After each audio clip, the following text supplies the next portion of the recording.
Assalamualaikum teman-teman, kembali lagi di channel Muslim Kepo. Perang Hondak atau Perang Parit terjadi pada bulan Syawal tahun kelima Hijriah.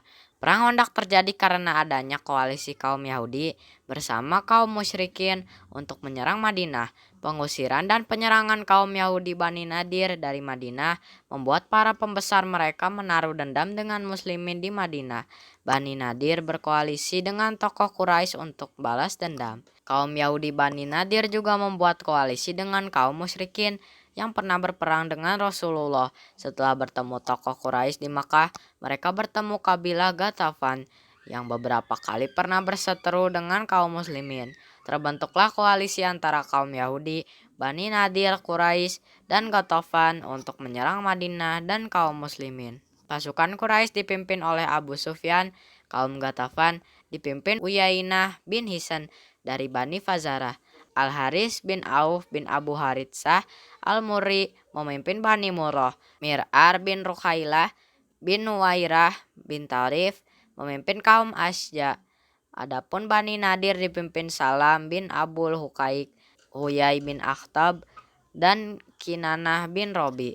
Ketika Rasulullah mendengar terbentuknya bala tentara koalisi tersebut, ia memerintahkan kaum muslimin untuk menggali parit di sekeliling kota Madinah. Usulan dibuat parit ini disampaikan seorang Persia, Salman Al-Farisi, kepada Rasulullah. Salman menjelaskan orang-orang Persia biasanya membuat parit untuk mempertahankan diri dalam peperangan. Kata Khandaq merupakan bahasa Persia yang berarti parit. Rasulullah pun ikut menggali parit agar memberi semangat kepada semua kaum muslimin. Jumlah pasukan muslimin yang ikut terlibat dalam perang Khandaq berjumlah 3.000 orang, sedangkan pasukan koalisi musuh berjumlah 10.000 orang. Pasukan koalisi musuh mengepung Madinah hampir selama 1 bulan. Beruntung, logistik penduduk Madinah saat itu tercukupi untuk 1 tahun, sedangkan selama pengepungan itu, pertempuran yang terjadi hanya sebatas saling melepas anak panah. Puncaknya ketika pasukan berkuda musuh berusaha menerobos parit dengan mencari celah parit yang paling kecil. Berkat kesigapan Ali bin Abi Thalib, pasukan musuh yang menerobos itu berhasil dihancurkan dan pimpinannya Amr bin Abduwud berhasil dibunuh. Di wilayah parit lain, pasukan musuh dari Bani Mahzum berusaha berkuda dan meloncat parit, namun ia terperosok dan dibunuh Ali bin Abi Thalib. Setelah pengepungan, penyerangan yang berlangsung hingga 15 hari, selama itulah Allah Subhanahu wa Ta'ala memberikan bibit perpecahan di antara koalisi pasukan yang mereka bentuk. Kaum Yahudi dari Bani Nadir dan Quraisyah enggan berperang di hari Sabat, sedangkan kaum Quraisy memaksa untuk tetap berperang. Quraisy pun merasa dikhianati kaum Yahudi. Akhirnya persengketaan pun terjadi dan persekutuan mereka akhirnya porak-poranda. Tidak lama setelah itu, dikisahkan datanglah angin kencang dalam beberapa malam yang amat menggigil. Angin itu bertiup sangat kencang sehingga api unggun pun tidak bisa menyala dan merobohkan tenda-tenda musuh. Kedinginan pun membunuh perbekalan ternak mereka.